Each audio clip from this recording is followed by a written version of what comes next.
Hello and welcome back to Kitchen Tips with Spread Some Magic. Today we're going to be talking about oats and rice. So the first is, what are the difference between old-fashioned and quick cooking oats? Which should I use for baking and which is best for homemade oatmeal? Choose old-fashioned rolled oats for all your baking needs as well as your morning oatmeal. Between old-fashioned and quick cooking oats are flattened between rollers to speed cooking. Both of them, not between both. For even faster cooking, quick oats are steamed, toasted, and cut into smaller pieces before packaging.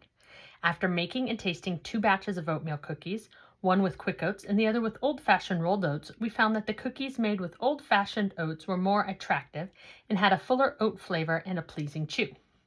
The cookies made with quick oats were acceptable, though, even though we did have to peer long and hard to spot the oats. They were lighter and cakier while still retaining their chew. So if the only oats you have in the cupboard are quick oats, go ahead and use them.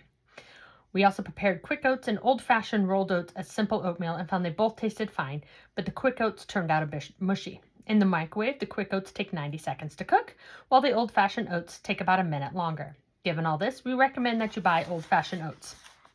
I say follow the directions. So unless you're making your own recipe, use what the directions called for. Are there differences between long, medium, and short grain rice aside from the length of the grains? When picking rice, keep in mind that there is a correlation between length of grain and stickiness. Generally speaking, the shorter the grain, the stickier the rice. In long grain rice, the grains are more than 3 times as long as they are wide. Well-known varieties include basmati, jasmine, and Carolina gold.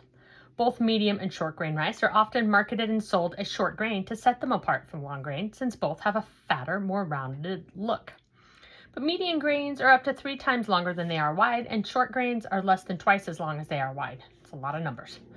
Most varieties of Japanese rice are medium to short grain, as are Italian arborio, which is used for risotto, and Spanish Valencia, which is used for paella. So you get paella rice, you get risotto rice, those are specific to those dishes.